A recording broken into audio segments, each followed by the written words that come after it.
एक समय की बात है, गौतम बुद्ध रोज अपने शिष्यों को अलग अलग उदाहरणों के साथ महत्वपूर्ण संदेश दिया करते थे। एक दिन सभी शिष्य बुद्ध के प्रवचन सुनने के लिए बैठे हुए थे। बुद्ध एक रस्सी लेकर शिष्यों के सामने पहुंचे। सभी शिष्य बुद्ध के हाथ में रस्सी देखकर हैरान रह गए थे।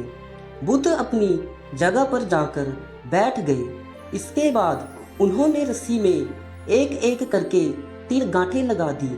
बुद्ध ने शिष्यों से रस्सी की ओर इशारा करते हुए पूछा कि क्या ये वही रस्सी है जो 3 गांठ बांधने से पहले थी।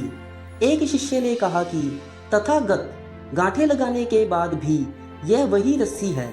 दूसरा शिष्य बोला कि अब इस रस्सी में 3 गांठें लग गई हैं, इस वजह से रस्सी का स्वरूप बदल गया है। अन्य शिष्यों ने कहा कि रस्सी का स्वरूप बदला है, लेकिन इसका मूल रूप से रस्सी वही ही है। बुद्ध ने कहा कि आप सभी की बातें सही हैं। इसके बाद बुद्ध गांठों को खोलने के लिए रस्सी के दोनों सिरों को पकड़कर जोर से खींचने लगे।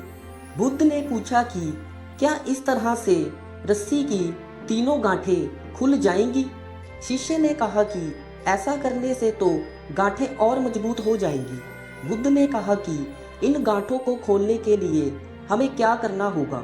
शिष्य ने बोला कि पहले हमें यह देखना होगा कि यह गांठें लगी कैसे हैं, गांठों को कैसे खोल सकते हैं। जब हमें यह समझ में आ जाएगा कि गांठें लगी कैसे हैं, तो हम इन गांठों को आसानी से खोल पाएंगे। बुद्ध ने कहा कि ठीक इसी तरह हमें समस्या के लिए भी सोचना चाहिए। परेशानी का कारण जाने बिना उन्हें सुलझाने की कोशिश में बात और ज़्यादा बिगड़ जाती है।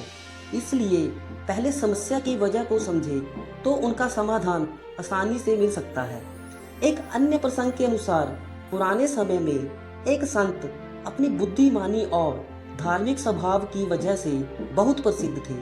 संत के काफ़ी भगत अपनी अपनी समस्याएं लेकर उनके पास आते थे और संत उन्हें समस्याओं का हल बता देते थे। संत के साथ ही कई शिष्य भी आश्रम में रहा करते थे। एक दिन किसी व्यक्ति ने संत को दान में एक गाय दे दी।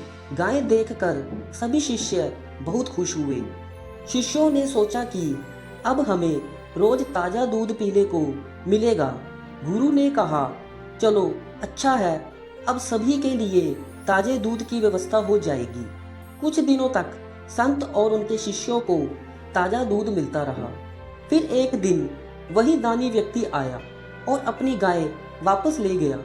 संत ने उसे उसकी गाय लौटा दी। इसके बाद सभी शिष्य दुखी हो गए। संत ने शिष्यों से कहा कि किसी को निराश होने की जरूरत नहीं। अब हमें गाय का गोबर और गंदगी साफ नहीं करनी पड़ेगी। अब जो समय बचेगा वह हम तप और ध्यान में लगा सकेंगे। शिष्यों ने पूछा कि गुरु जी, आपको इस बात से दुख नहीं हुआ कि अब हमें ताज़ा दूध नहीं मिलेगा।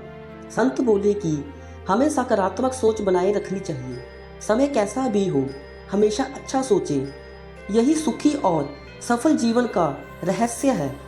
अगर हम निराश हो जाएंगे तो जीवन में अशांति और दुख बढ़ने लगेगा। सुख और दुख आते जाते रहते हैं। हमें हर परिस्थिति में प्रसन्न रहना चाहिए। दोस्तों, वीडियो अच्छी लगी हो तो वीडियो को लाइक कर दें और चैनल पे नए हैं तो चैनल को सब्सक्राइब कर दें। Thanks for watching.